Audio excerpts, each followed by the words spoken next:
بهم. لا يتكلم أحد بموت رسول الله إلا ضربته. جئتك أؤمن بالله وبرسوله وبما جئت به. فقد أعذرت إليكم وأعذرتموني.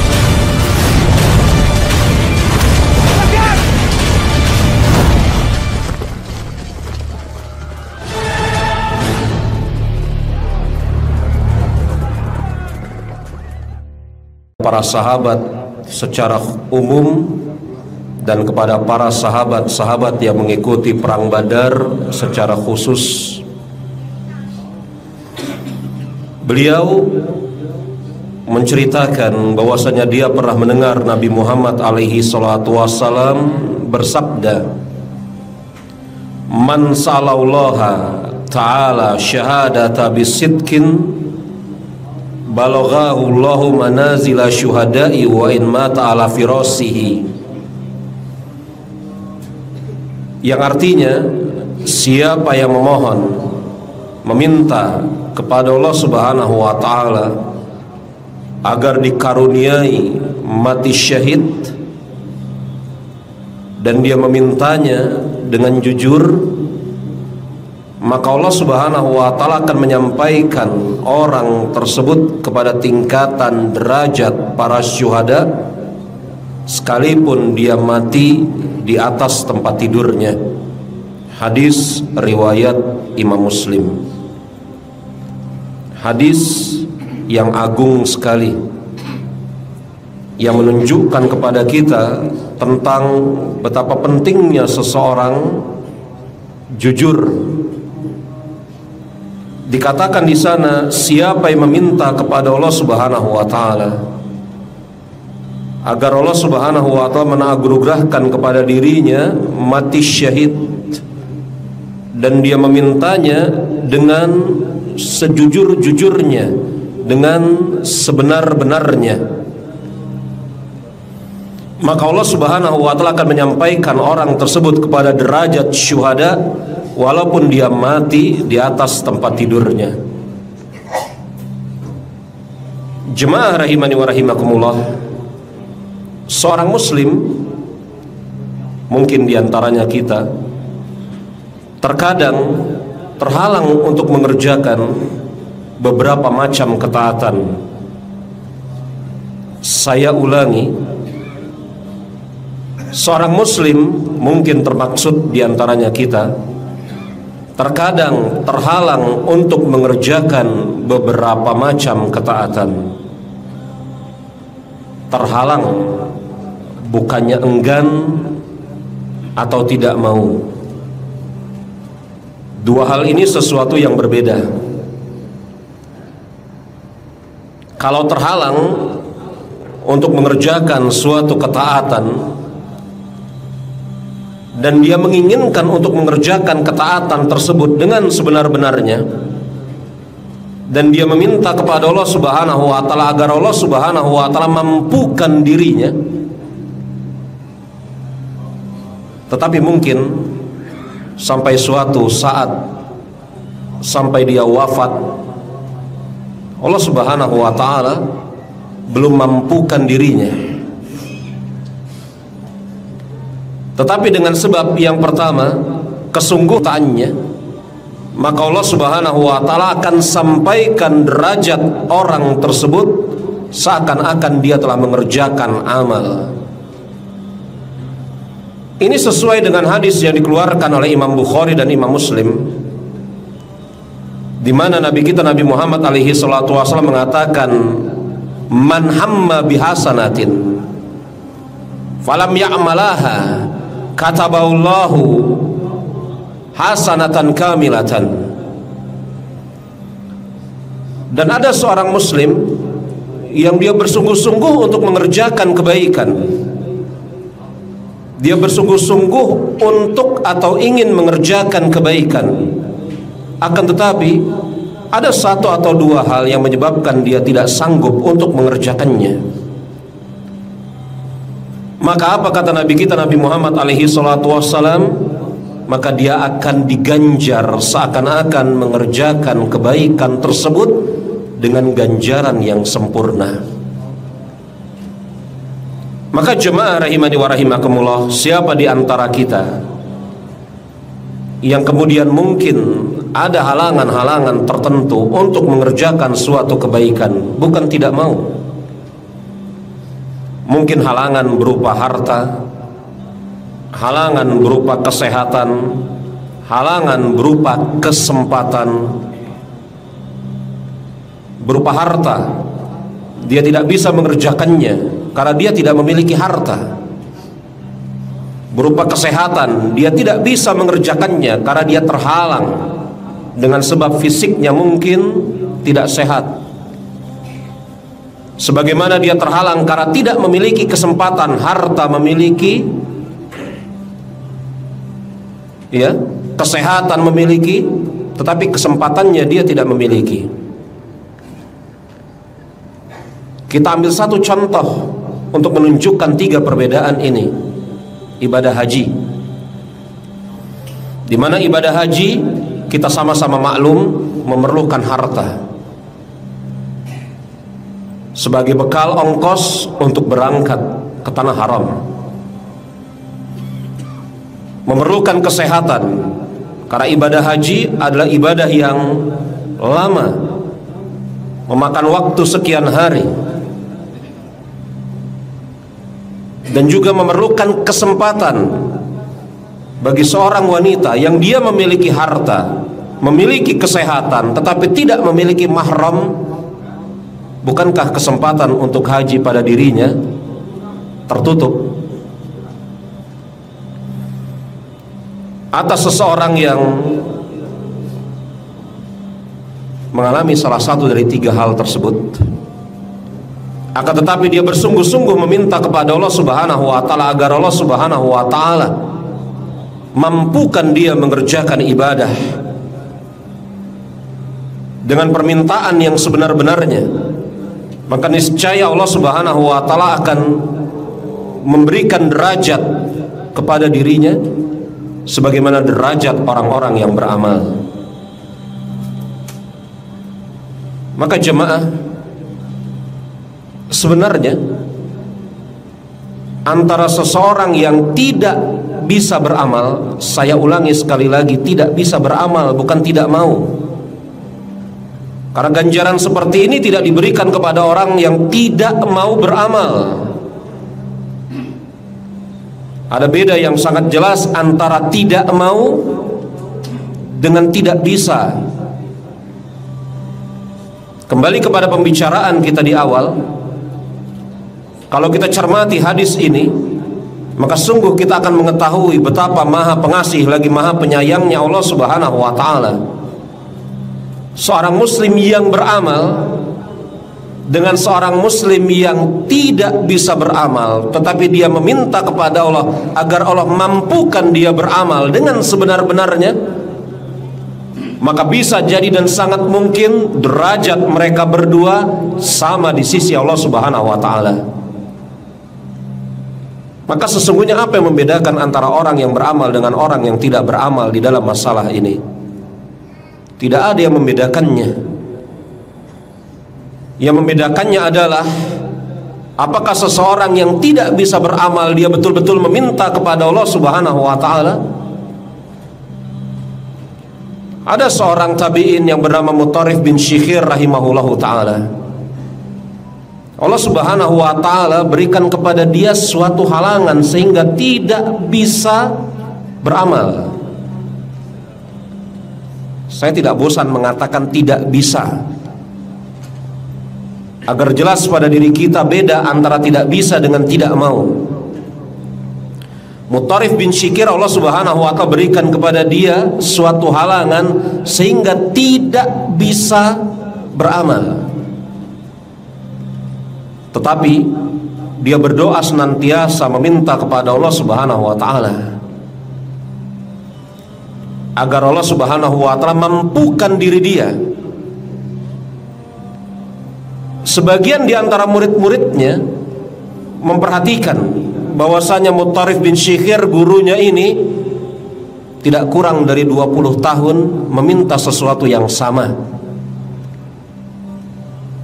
Ketangguhan, kesungguhan, kejujuran, keistiqomahan seseorang di dalam berdoa kepada Allah Subhanahu wa taala 20 tahun meminta sesuatu yang sama, yakni meminta sesuatu yang dengan sebab itu Allah Subhanahu wa taala mampukan dia beramal. Salah seorang muridnya mengatakan kepada Muntarif bin Syikhir, guru, dengan makna, aku perhatikan engkau telah berdoa seperti ini tidak kurang dari 20 tahun. Ini menunjukkan hal yang lain, kesabaran seorang murid duduk di majelis gurunya 20 tahun. Dan begitulah para ulama, mereka sabar duduk di hadapan gurunya, bukan hanya setahun, 2 tahun, belasan, puluhan tahun. Engkau berdoa kepada Allah Subhanahu wa taala, aku cermati tidak kurang dari 20 tahun. Dan bersamaan dengan itu aku lihat tidak tampak tanda-tanda Allah Subhanahu wa taala menerima doamu, mengabulkan permintaanmu. Jadi yang ingin diketahui atau dikulik oleh muridnya ini, apa enggak bosan berdoa selama 20 tahun meminta sesuatu yang sama? Apa enggak bosan? Kenapa tidak meminta sesuatu yang lain? Atau kenapa tidak berhenti berdoa, terus berdoa dengan sesuatu yang sama tidak kurang dari 20 tahun? Itu yang diinginkan dari pertanyaan muridnya. Apa kata Muntarif bin Syikhir? 20 tahun? Iya, tidak kurang dari 20 tahun guru. Alhamdulillah, Allah Subhanahu wa ta'ala berikan kepada diriku kesanggupan untuk beribadah dalam bentuk doa tidak kurang dari 20 tahun. Ucapan yang luar biasa. Alhamdulillah, Allah Subhanahu wa ta'ala berikan kepada diriku kesanggupan untuk beribadah dalam bentuk doa tidak kurang dari 20 tahun. Yang dengan sebab itu taulah muridnya dan sampailah pesan kepada murid-muridnya bahwasanya andai kata doa meminta kepada Allah Subhanahu wa taala tidak Allah Subhanahu wa taala ijabah, bukan berarti kemudian sia-sia, maka di sana ada ganjaran pahala sesuai dengan kadar kejujuran, kesungguhan, keistiqomahan. Siapa di antara kita yang terhalang tidak bisa mengerjakan suatu amal, maka jangan putus asa, minta kepada Allah Subhanahu wa taala dengan bersungguh-sungguh, jangan pernah bosan, baik sangka kepada Allah Subhanahu wa taala dan yakin akan kebenaran ucapan Nabi kita Nabi Muhammad alaihi salatu wassalam, sebagaimana ada di dalam hadis ini, siapa yang meminta kepada Allah Subhanahu wa taala agar Allah Subhanahu wa taala anugerahi dia derajat sebagai seorang syuhada, mati syahid, ini derajat yang tinggi. Derajat yang tinggi. Orang yang mati syahid memiliki derajat yang tinggi di sisi Allah Subhanahu wa taala. Bisa memberikan syafaat tidak kurang dari 70 anggota keluarganya.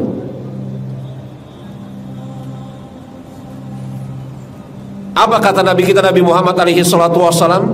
Maka Allah Subhanahu wa ta'ala akan menyampaikan kedudukan orang tersebut kepada kedudukan seorang syuhada walaupun dia mati di atas tempat tidurnya. Makanya ketika mendengar hadis ini,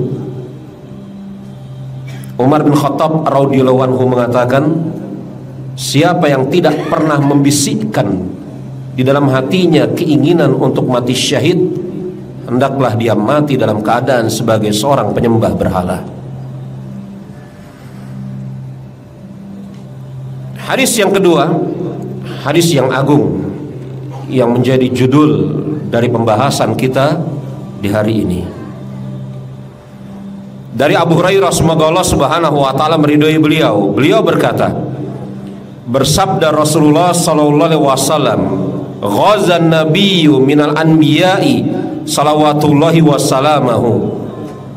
Hadisnya panjang.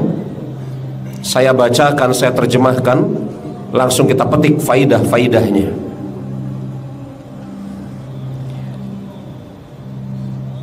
Rasulullah alaihi salatu wasallam bersabda, telah berperang seseorang nabi dari nabi-nabi Allah Subhanahu wa taala.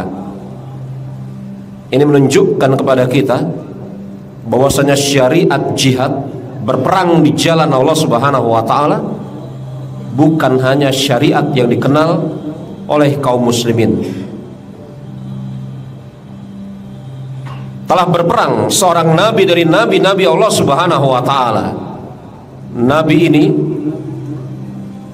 adalah seorang anak muda yang menemani Nabi Musa alaihissalam dalam perjalanan mencari Nabi Khidir, yang dalam riwayat Imam Tabrani dia adalah Yusya bin Nun alaihi salatu wassalam. Ada beberapa cara membaca Yusya, ada Yusya, Yusya, Yusa. Dia adalah Yusya bin Nun.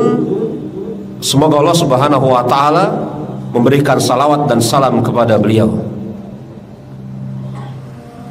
Dari ini kita bisa mengetahui bahwasanya beliau Yusya bin Nun adalah seorang nabi, seorang rasul yang datang setelah zaman Nabi Musa alaihi salam. Karena dia adalah seorang pemuda yang menemani Nabi Musa mencari Nabi Khadir atau Nabi Khidir. Faqala liqaumihi, dan dia berkata kepada kaumnya, la yabtaghanni rajulun malaka bud al imra'atin wa huwa yurid an baini wa biha lamma baini biha. Yusya bin Nun dia mengatakan, tidak boleh seseorang mengikuti aku di dalam peperangan, yakni seorang laki-laki yang barusan saja menikah dan dia belum sempat mengumpuli istrinya.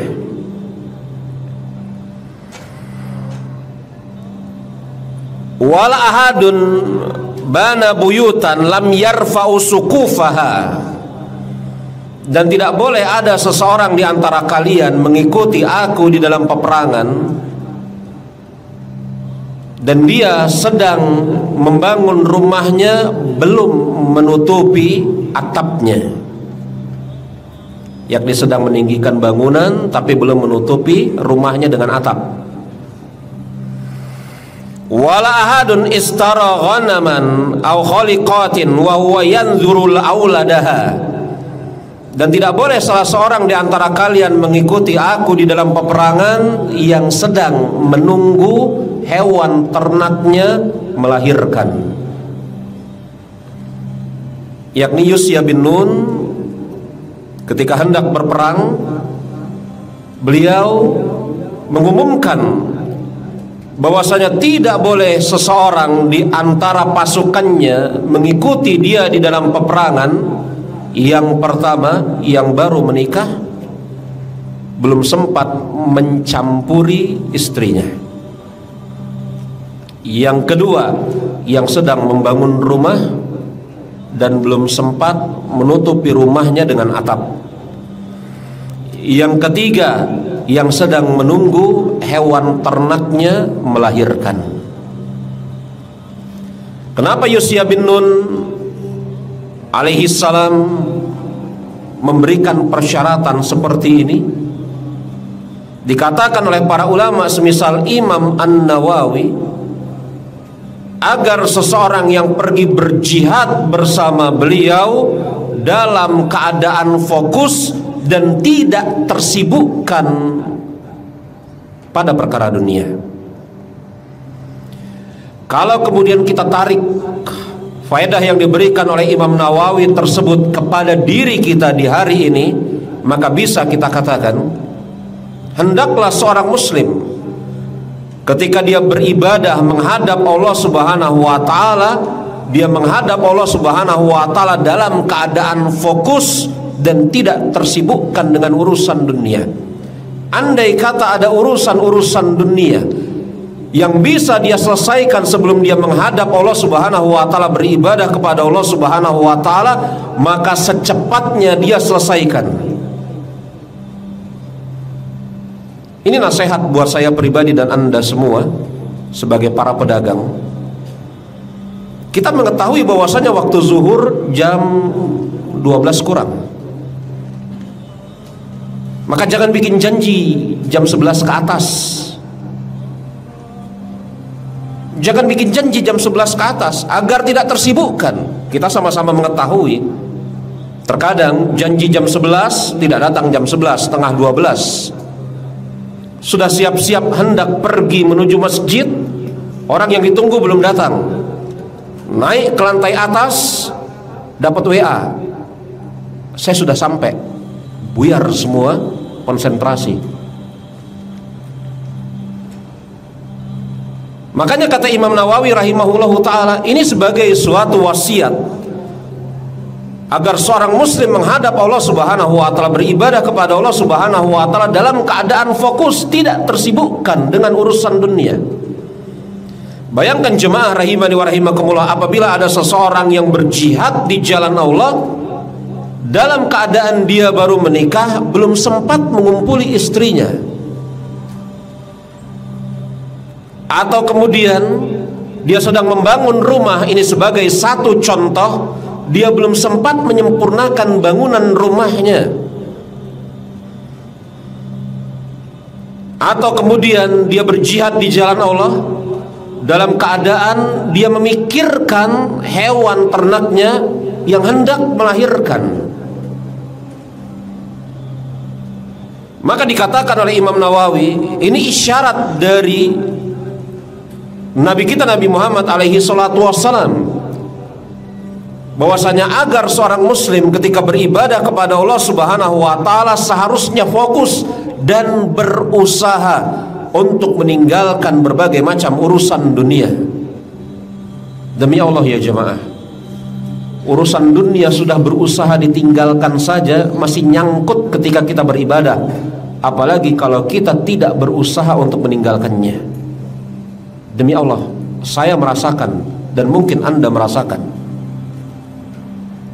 urusan dunia ini kita berusaha untuk meninggalkannya masih nyangkut ketika kita beribadah, apalagi kalau kita tidak berusaha meninggalkannya. Bukan nyangkut lagi, berusaha. Makanya Nabi kita Nabi Muhammad alaihi salatu wasallam sampai mengatakan, la sholata fi hadratit ta'am, tidak ada sholat atas seseorang yang sangat berhajat kepada makanan dan makanan itu ada di hadapannya, yakni tunda sholatnya. Makan dulu, kalau dia berhajat kepada makanan tersebut, makan dulu, minum dulu, baru dia mengerjakan sholat. Tapi jangan direkayasa ya. Sebagian orang merekayasa, nauzubillah min zalik, menjelang waktu sholat dihadirkan makanan di hadapannya, diajak oleh temannya, ayo sholat ke masjid. Loh, bukankah Rasul mengatakan la sholata fi hadratit ta'am, tidak ada sholat atas orang-orang yang di depannya hadir makanan? Ini namanya merekayasa. Jemaah rahimani wa rahimakumullah, kita lanjutkan hadis ini. Faghadha fadana minal qaryati salat al-asri, maka berperanglah Nabi tersebut bersama pasukannya. Berperang Nabi tersebut bersama pasukannya, dan tiba waktu sholat asar. Ini menunjukkan kepada kita bahwasanya apa? Bahwasanya sholat adalah ibadah yang telah dikenal oleh para nabi dan rasul. Makanya jangan heran kalau kemudian Nabi Musa alaihissalam mengatakan kepada Rasulullah ketika Isra dan Mi'raj, kembali engkau kepada Allah subhanahu wa ta'ala, minta keringanan dari 50 waktu agar dikurangi, karena sesungguhnya umatmu tidak akan sanggup sebagaimana umatku juga tidak sanggup. Berarti yang namanya sholat telah dikenal oleh Nabi Musa alaihissalam, telah dikenal oleh Nabi Isa alaihissalam. Maka ibundanya Maryam dikisahkan oleh Allah subhanahu wa ta'ala, warka'u ma'ar raki'in, dia Maryam ruku, yakni sholat bersama orang-orang lain yang sedang mengerjakan sholat. Tiba datang waktu sholat asar atau mendekatinya, faqala lisyams, berkata Nabi tersebut kepada matahari, innaki ma'muratun wa ana ma'murah, wahai matahari, sesungguhnya engkau diperintah oleh Allah subhanahu wa ta'ala sebagaimana juga saya diperintah oleh Allah subhanahu wa ta'ala. Yakni matahari tersebut hendak bergulir memasuki waktu sholat asar atau mendekatinya, padahal peperangan belum selesai. Maka Nabi Yusya mengatakan kepada matahari, sesungguhnya engkau matahari diperintah oleh Allah subhanahu wa ta'ala. Iya, matahari diperintah oleh Allah subhanahu wa ta'ala untuk terbit dari timur, tenggelam di barat, sampai hari kiamat terjadi sebaliknya. Allah subhanahu wa ta'ala perintahkan matahari berputar di garis edarnya. Maka matahari sebagaimana benda-benda mati yang lain yang merupakan ciptaan Allah subhanahu wa ta'ala menjalani takdir Allah subhanahu wa ta'ala secara kauniyah. Kita sering mendengar takdir ada dua macam, takdir kauni, takdir syar'i. Matahari, bulan, awan, termaksud bumi, bintang, angin, makhluk-makhluk ciptaan Allah subhanahu wa ta'ala, semuanya berada di bawah perintah Allah subhanahu wa ta'ala, tunduk kepada ketetapan qada dan qadar Allah subhanahu wa ta'ala secara kauni. Begitu. Sesungguhnya engkau diperintahkan oleh Allah subhanahu wa ta'ala sebagaimana aku juga diperintahkan oleh Allah subhanahu wa ta'ala. Yakni Yusya sedang mengatakan, aku juga diperintahkan oleh Allah subhanahu wa ta'ala untuk berperang, berjihad di jalan Allah subhanahu wa ta'ala. Perintah yang Allah subhanahu wa ta'ala perintahkan manusia untuk mengikutinya, dan ketetapan tersebut dikatakan oleh para ulama adalah ketetapan takdir syar'i. Makanya jemaah, kalau manusia tidak menjalani takdir syar'i, saya ulangi, matahari, bulan, angin, tumbuh-tumbuhan, termaksud hewan, mereka hanya menjalani ketetapan takdir Allah secara kauni. Apa yang Allah tetapkan maka akan berjalan pada diri mereka secara kauni. Adapun manusia, saya, Anda, kita semua, Allah subhanahu wa ta'ala tetapkan kepada mereka dua takdir, takdir kauni, dan Allah perintahkan untuk menetapi takdir syar'i. Saya tidak berbicara panjang dalam masalah ini ya, karena ini bukan pembicaraan inti dari hadis ini. Yang ingin saya isyaratkan kepada Anda, apabila ada seorang manusia tidak menjalani ketetapan takdir syar'i Allah subhanahu wa ta'ala, lalu apa bedanya dia dengan binatang? Andai kata ada seorang manusia tidak menjalani ketetapan takdir syar'i Allah Subhanahu wa taala, Allah tetapkan, Allah takdirkan, Allah perintahkan manusia untuk beribadah kepadanya dengan mengerjakan salat, berpuasa di bulan Ramadan, mengeluarkan zakat dan yang semisalnya. Ketetapan takdir qada dan qadar Allah Subhanahu wa taala secara syar'i kepada manusia. Andai kata ada manusia yang tidak mengerjakan ini, lalu apa bedanya dengan hewan? Makanya ketika Allah Subhanahu wa taala menjelaskan tentang manusia-manusia yang enggan untuk tunduk kepada takdir syar'i, apa kata Allah Subhanahu wa taala? Walahum qulubun la yafqahuna biha. Mereka punya hati tapi nggak dipakai. Punya hati tapi nggak dipakai. Walahum uzunun la yasma'una biha. Mereka punya pendengaran telinga tetapi nggak dipakai untuk mendengar. Apa kata Allah Subhanahu wa taala di akhir dari ayat tersebut? Ulaika kal an'am bal hum adol. Mereka itu seperti binatang ternak, bahkan lebih buruk. Lebih buruk dari binatang ternak. Yakni ketika manusia menjalani semata-mata ketetapan takdir kauni, dia sama seperti binatang ternak. Binatang pagi bangun, cari makan, cari pasangan, menikah. Pantas gak kalau binatang menikah? Kawin, punya anak, membesarkan anaknya, cari makan lagi, kawin, punya anak, membesarkan anak, berantem, berebut. Kalau kucing, ikan teri, sampah. Kalau manusia menjalani kehidupannya seperti ini, bangun pagi, cari duit, cari pasangan, jima, punya anak, membesarkan anak. Terus itu yang dijalani dalam kehidupan sehari-hari, kosong dari ibadah. Apa bedanya dia dengan kucing? Apa bedanya dia dengan anjing? Apa bedanya dia dengan binatang? Maka tidak salah ketika Allah Subhanahu wa taala mengatakan manusia yang menolak untuk mengikuti ketetapan takdir syar'i, ulaika kal an'am bal hum adol. Mereka seperti binatang ternak, bahkan lebih buruk.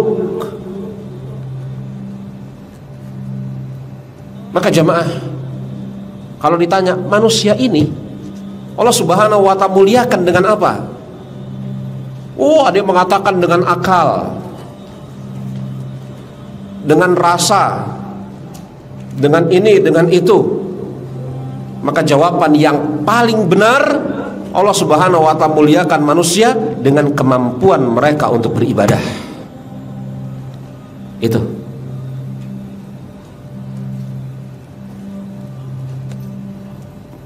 Maka apa kata Nabi Yusya kepada matahari? Engkau diperintah sebagaimana aku diperintah. Sudah barang tentu perintah Allah kepada matahari dengan perintah Allah kepada dia seorang nabi dan rasul tidak sama. Perintah Allah Subhanahu wa ta'ala kepada matahari agar matahari terbit, terbenam dalam ukuran waktu antara terbit dengan terbenam sekian jam, di sini di situ mengalir dan seterusnya. Dan perintah kepada Nabi Yusya adalah perintah untuk berjihad menegakkan syariat Allah Subhanahu wa ta'ala. Apa kata Nabi Yusya? Engkau diperintah sebagaimana aku diperintah. Kemudian Nabi Yusya alaihi salam mengatakan, Allahumma bisha alaina. Ya Allah, tolong agar matahari itu jangan engkau buat terbenam. Lihat bagaimana Nabi Yusya bin Nun alaihi salam berdoa kepada Allah Subhanahu wa ta'ala agar Allah Subhanahu wa ta'ala jangan menenggelamkan matahari. Ini namanya tauhid. Dia tidak tertipu dengan besarnya matahari. Dia tidak tertipu dengan cahaya matahari. Dia tidak tertipu dengan fungsi matahari. Sebagian orang tertipu dengan besarnya matahari, tertipu dengan cahayanya, tertipu dengan fungsinya sehingga menuhankan matahari. Perkataan menuhankan matahari ini bukan omongan saya, ada orang-orang yang menuhankan matahari. Makanya ketika Nabi Ibrahim alaihissalam menyindir, ada sebagian orang yang kurang akal dan kurang adab, untuk menghaluskan ucapan kurang ajar, mengatakan bahwasanya Nabi Ibrahim mencari Tuhannya. Ini ucapan yang kurang adab, kurang akal. Nabi Ibrahim mencari Tuhannya. Oh, ini Tuhan saya matahari. Enggak. Oh, ini Tuhan saya, apa namanya? Ya, bulan. Ketika kemudian bulan hilang, muncul matahari lebih besar. Oh, ini dia Tuhan saya, kata Nabi Ibrahim. Haza akbar, dia lebih besar. Sebagian orang yang tidak beradab, tidak berakal, liar cara berpikirnya, enggan untuk kemudian membuka penjelasan para ulama, mengatakan Nabi Ibrahim dalam proses mencari Tuhan. Tidak, Nabi Ibrahim bukan dalam proses sedang mencari Tuhan. Dia Khalilur Rahman. Hanya dua orang manusia sampai hari kiamat yang sampai kepada derajat Khalilur Rahman.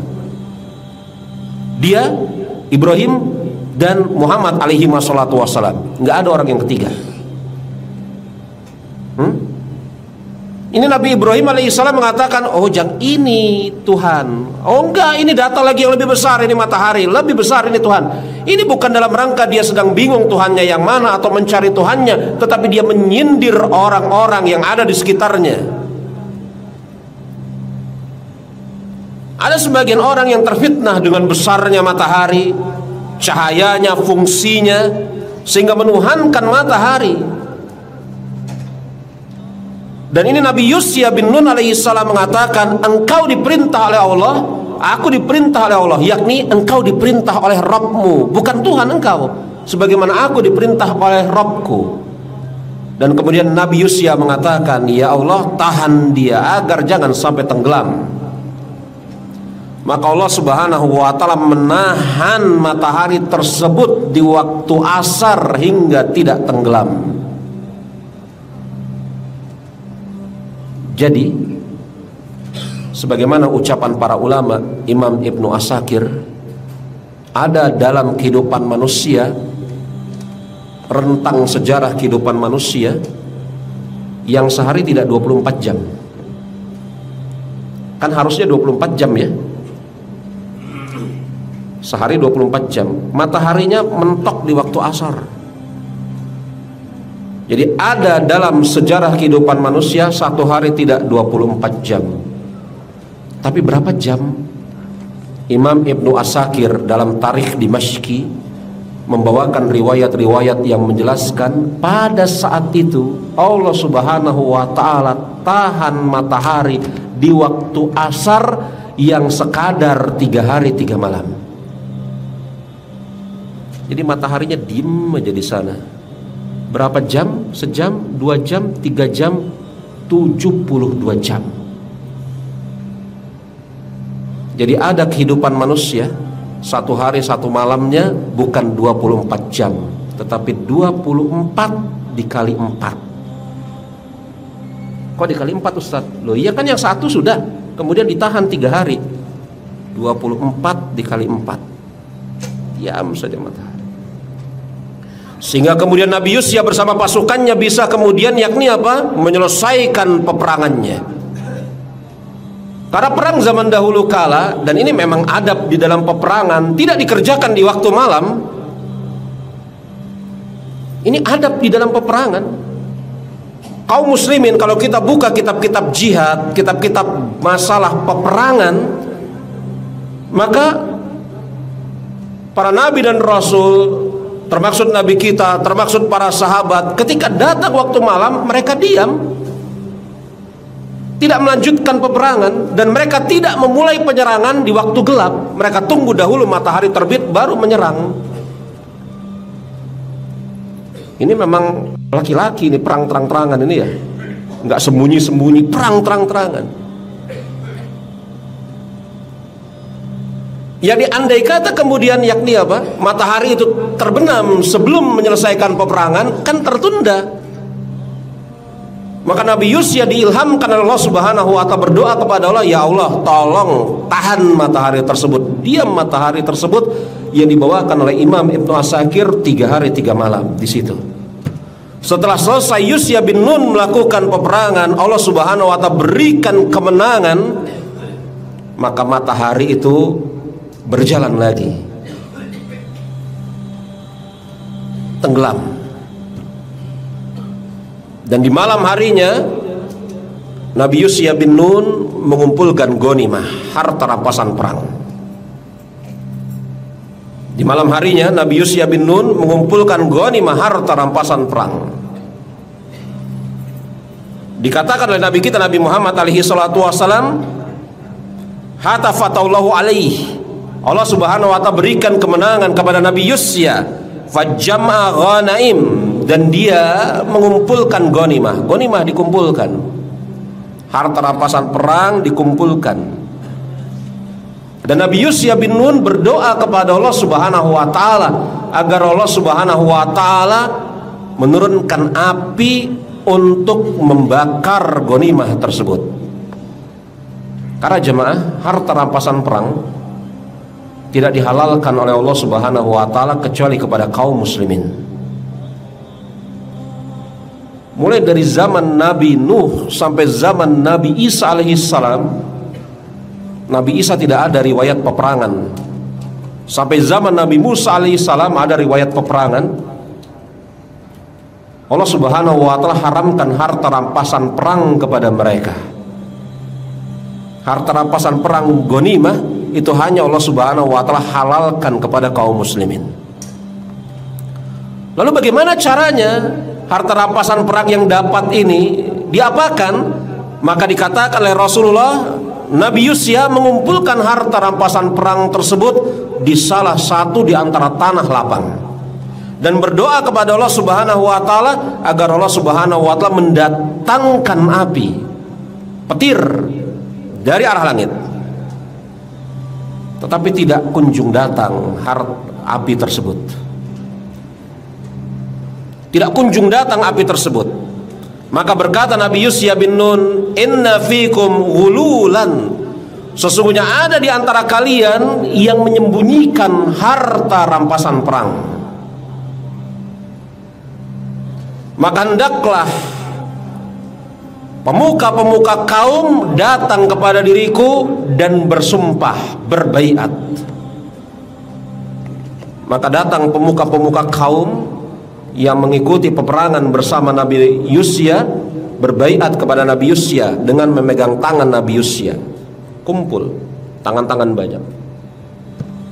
Dan kemudian Nabi Yusya bin Nun alaihi salam berdoa kepada Allah Subhanahu wa ta'ala agar Allah Subhanahu wa ta'ala datangkan api untuk membakar harta rampasan perang tersebut. Kemudian Nabi Yusya mengatakan, angkat tangan kalian. Maka semuanya bisa mengangkat tangannya kecuali satu orang kepala kaum. Kata Nabi Yusya bin Nun alaihi salam, sungguh di dalam kaummu ada yang menyembunyikan harta rampasan perang. Maka panggil kaummu, suruh mereka berbaiat kepada diriku. Maka kepala kaum tersebut memanggil kaumnya berbaiat kepada Nabi Yusya bin Nun, dan Nabi Yusya bin Nun berdoa kepada Allah Subhanahu wa ta'ala agar Allah Subhanahu wa ta'ala datangkan api untuk membakar harta rampasan perang tersebut, dan mengatakan kepada kaum tersebut, angkat tangan kalian. Semuanya bisa mengangkat hingga tinggal satu tangan seorang laki-laki yang Yusya mengatakan, sungguh engkau menyembunyikan harta rampasan perang. Maka serahkan harta rampasan perang tersebut. Maka laki-laki ini kembali ke tendanya dan mengeluarkan emas sebesar kepala anak kambing dan meletakkannya ke dalam tumpukan harta rampasan perang, dan datang api dari arah langit menghanguskan harta rampasan perang tersebut. Hadis ini jemaah rahimani wa rahimakumullah banyak faidah. Di antara faidahnya adalah kita tahu ada seseorang nabi dan rasul yang bernama Yusya bin Nun. Maka kalau disebut nama nabi dan rasul yang jumlahnya 25, itulah yang disebutkan secara jelas dan tegas dalam Al-Quran. Padahal di sana ada nabi juga yang disebutkan namanya dalam Al-Quran, tetapi tidak termaksud 25 tadi. Khidir contohnya. Sebagian ulama mengatakan Zulkarnain nabi,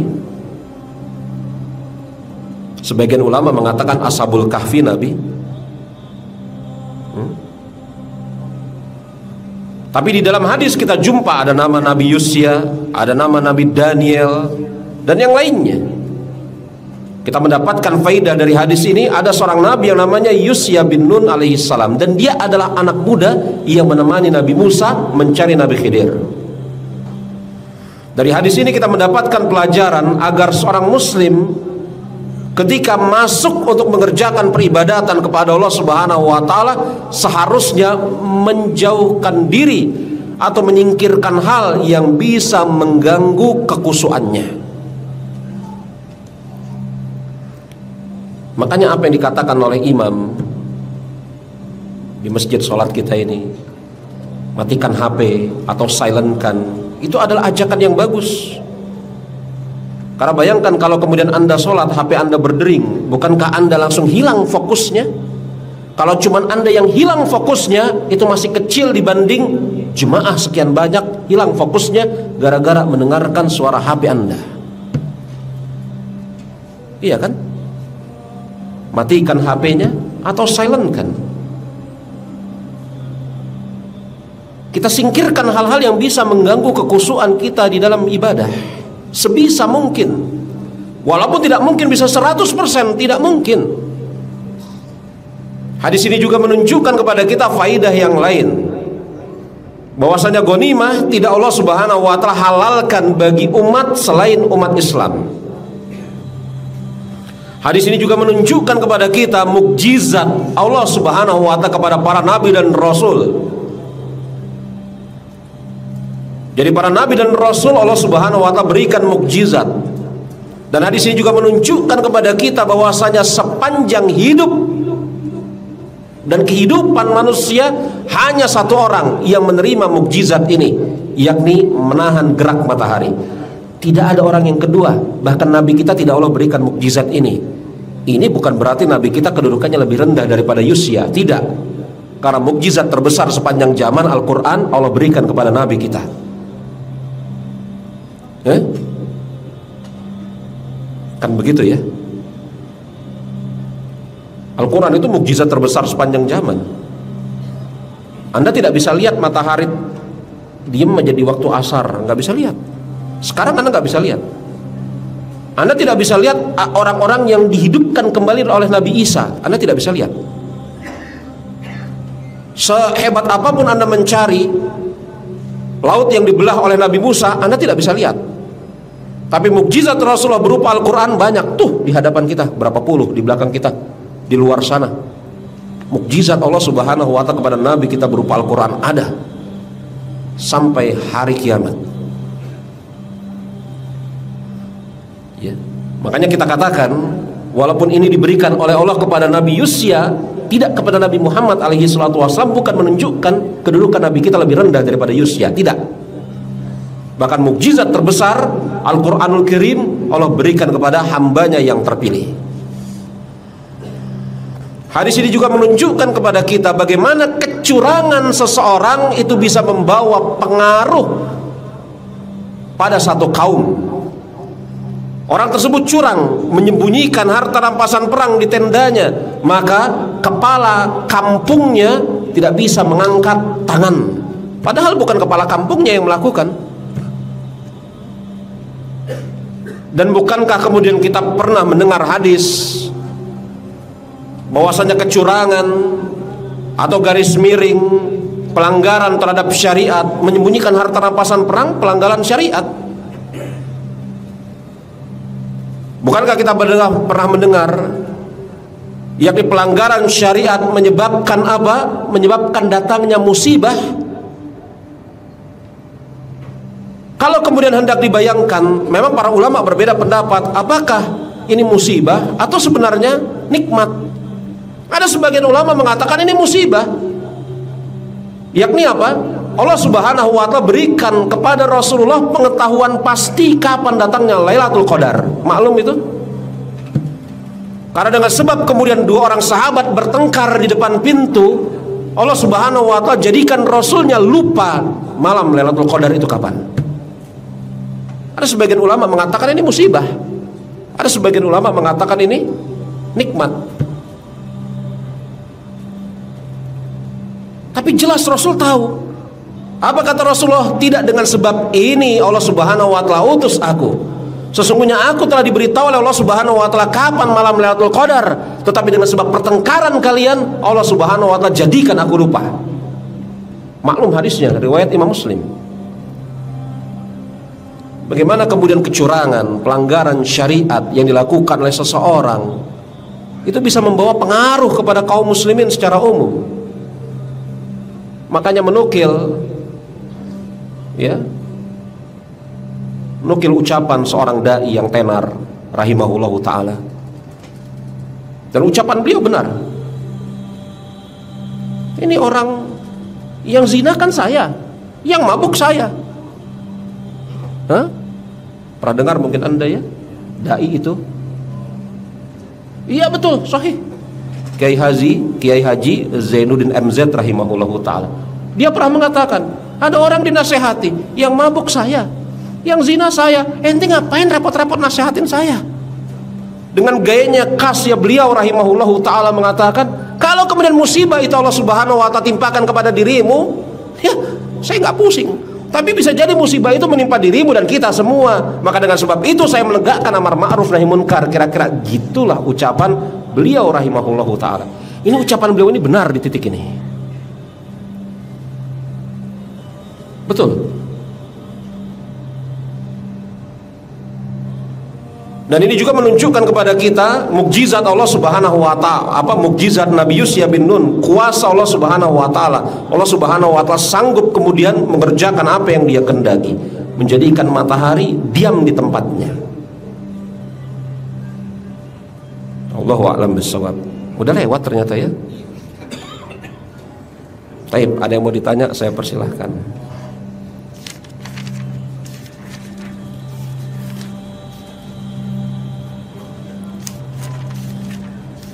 Bagus jamnya di situ ya. Jadi kalau di sini saya langsung melihat itu ya. Kalau di situ kan saya bisa beralasan nggak ngelihat. Ada yang mau ditanya? Ada yang mau ditanya jemaah?